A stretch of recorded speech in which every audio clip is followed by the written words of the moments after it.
Bonjour à toutes et à tous et bienvenue sur la chaîne autour de la vidéo. Aujourd'hui, je vais répondre aux questions que vous m'avez posées sur Twitter.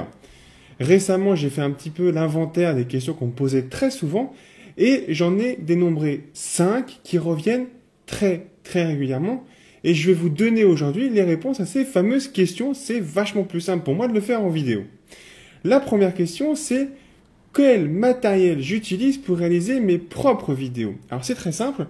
Pour réaliser mes propres vidéos, j'utilise un D800 qui aujourd'hui est en train de filmer et un Olympus OMD, la première génération des Olympus, avec deux focales dessus, le 12-35 de chez Pana, le 20 mm qui me sert qui est l'équivalent d'un 50 sur mon FX, et j'utilise ce petit bijou qui est le macro 60 mm de chez Olympus, qui est un petit bijou pour tout ce qui va être détail. Donc voilà, pour mon matériel à moi, j'utilise donc un réflexe et un hybride.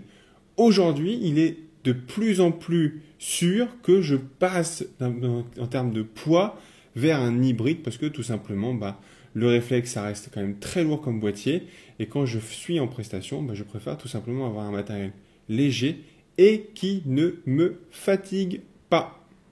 Alors, deuxième question qu'on me pose, c'est comment tu enregistres le son sur tes vidéos ou quand tu es à l'extérieur. Alors, c'est très simple. Moi, j'ai fait un choix très simple qui est juste là. Alors, il va être en train d'enregistrer, donc vous aurez le son aussi, qui va changer pendant la vidéo. C'est un zoom H2N. Je n'ai pas besoin de plus en termes d'enregistrement numérique. En termes de micro, là, je l'ai pas, mais j'ai un premier micro qui est un micro Canon de chez MyMic. D'accord? Donc, en général, je le compile avec la petite mixette qui va juste en dessous.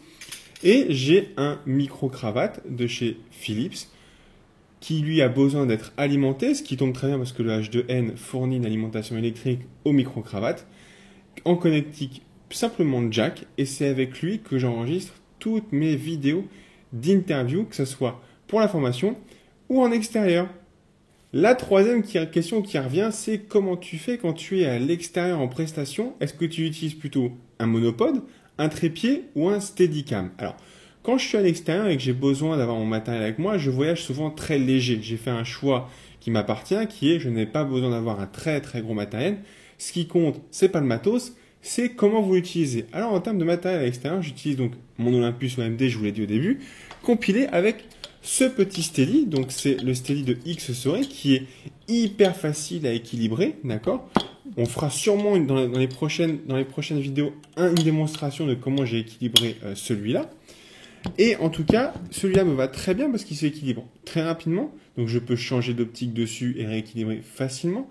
Je n'ai pas besoin d'avoir d'outils ou de clés pour l'équilibrer parce que les poids, vous le voyez, sont ici et se dévissent très facilement. Voilà, hop, on en enlève un, on en enlève deux. Et il a tous les avantages d'un steady, c'est-à-dire qu'on a les contrepoids, on a la colonne qui monte et qui descend évidemment, et on a la plateforme de réglage qui est extrêmement bien faite. C'est-à-dire que maintenant, avec l'habitude, je sais que quand j'ai telle optique, je règle sur la réglette de telle façon, en haut et en bas, et je gagne un temps monstrueux. Donc, je n'ai pas de gros steady comme on peut voir à la télévision ou certains de mes confrères utilisent. Moi, j'ai un tout petit steady avec un tout petit équipement dessus. Mais l'avantage, c'est que je suis hyper discret et que je me flingue pas le dos.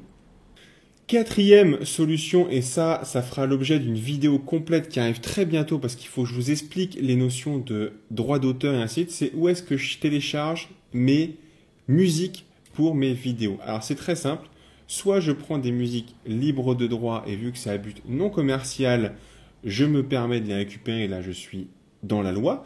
Maintenant si je vais utiliser des vidéos pour mes prestations de mariage, donc là par contre pour le coup c'est à but commercial, j'ai tout simplement acheté des licences audio pour mes vidéos, mais ça je vous invite à vous abonner tout de suite à la chaîne YouTube parce que j'en fais une vidéo complète où je vous partage avec vous les 15 sites que j'utilise pour récupérer des sons de qualité et surtout des bandes son de qualité pour mes vidéos perso ou de mariage. Donc restez connectés, on partagera tout ça très bientôt.